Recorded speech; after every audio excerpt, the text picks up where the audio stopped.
Oh,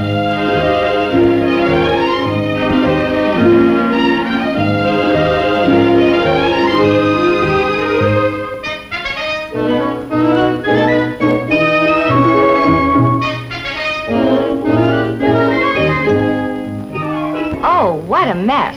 No system at all.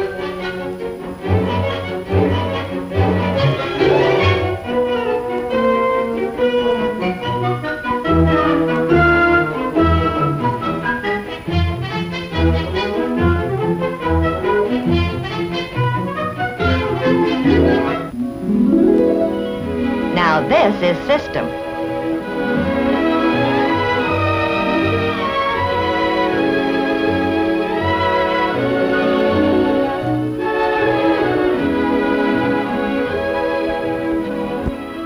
This is system 2. It's the simplicity system of sewing, and we're going to show you how really simple it is. It's just a matter of getting into the rhythm of sewing, and the more you sew, the smoother that rhythm becomes. We're going to make this jumper for our demonstration. It's designed for 4 different figure types. Miss and Junior, pattern 1270. Teen, pattern 1280. And girl, pattern 1290. Here are 4 girls in 4 figure types. Patricia takes a girl size 12 pattern. Teddy takes a teen size 12 pattern. Rita takes a junior size 11. And Dolores takes 12. Now then, to do anything in an efficient, systematized way, you start by assembling everything you need for the job. So when you plan to sew, at school, at the club, or at home, buy all the needed items at one time.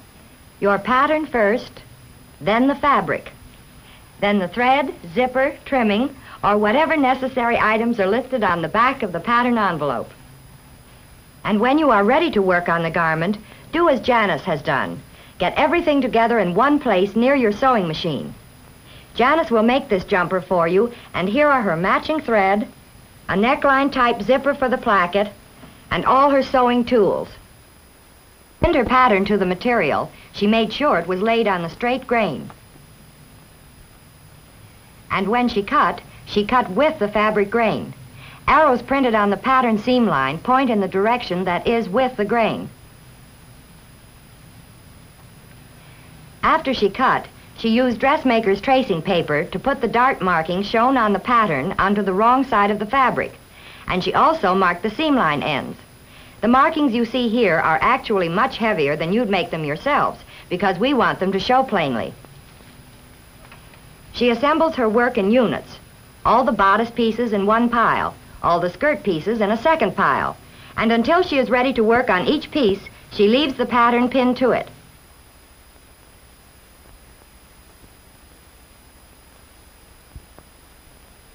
The primer, or instruction sheet, that comes with the pattern says the first step is to stay stitch the bodice front.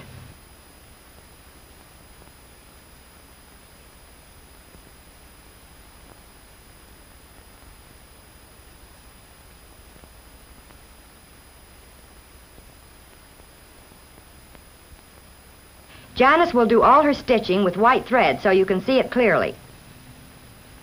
And to stay stitch, she puts the needle into the seam allowance 1/8 inch from the marked seam line and brings her seam guide up against the fabric edge. On this round neckline, the stitching is done from shoulder to center front in order to work with the fabric grain.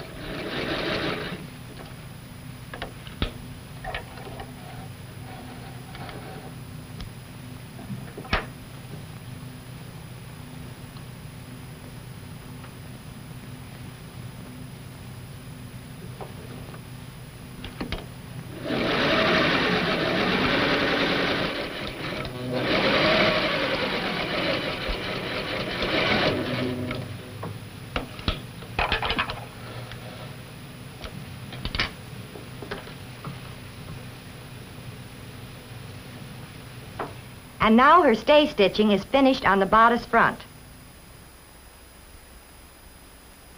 The next step is to make the underarm and waistline darts.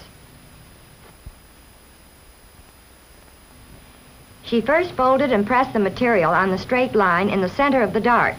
Now she pins it.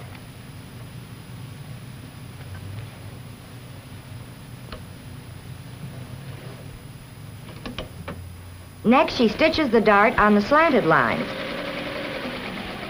from the wide end to the point.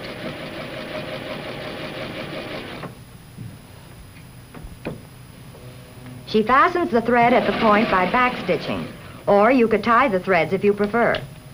Then she clips off the thread ends. Following instructions in her primer, Janice next presses the underarm darts down toward the waistline.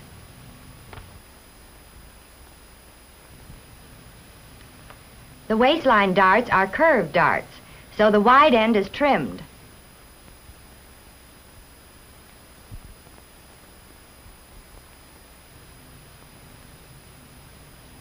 And the remaining fold slashed open to the point.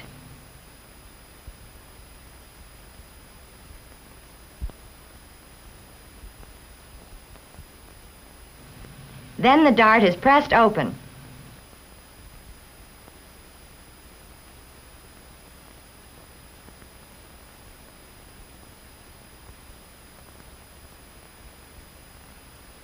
And now we're ready to work on the bodice back. The same work is done on the back bodice as was done on the front. First, the stay stitching on the neckline, on the shoulders, around the armholes, and on the left side where the zipper will go. These waistline darts are straight darts, so they are not trimmed but simply pressed toward the center. The front and back neckline facings are now stay stitched exactly like the bodice neckline.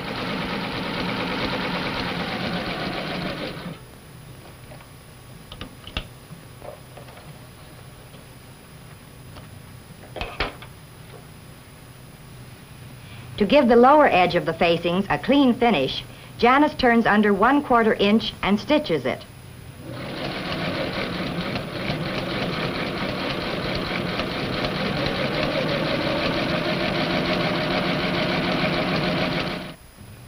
She's now ready to join the facings to the bodice, and she starts with the front. First, with outsides together, she pins them, matching the center fronts and the notches.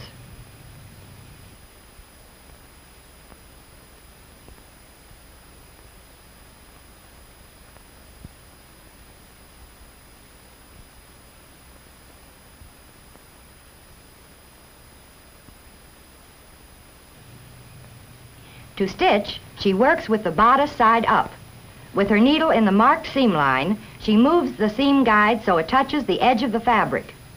Then, starting at the shoulder, she stitches around the neckline clear to the opposite shoulder.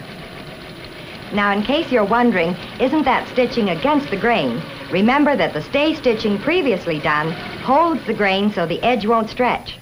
Well, I see Janice has finished stitching the facing on the bodice front. Next, she trims the seam and clips it on the curve. Now she'll show you a little trick for getting a cleaner line when the facing is turned to the inside.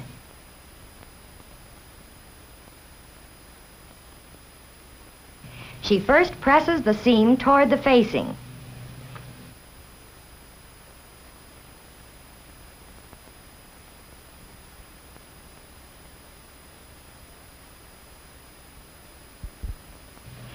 And then top stitches the facing to the seam. Notice that she works with the facing side up. Then she's sure the facing is spread out smoothly. Exactly the same work is done with the back facing and back bodice. First, stitch facing to bodice neckline, bodice side up. Then trim and clip the seam. Next, press the seam toward the facing, and then top stitch the facing to the pressed seam. Janice will now join the bodice front and back at the shoulders.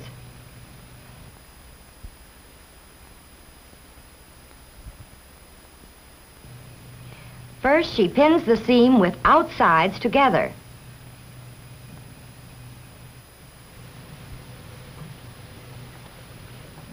Next, she stitches the seam, starting at the edge of the facing and working to the armhole, easing the back shoulder slightly so it fits the front. The seam is then pressed open, the facing turned to the inside and the edge pressed.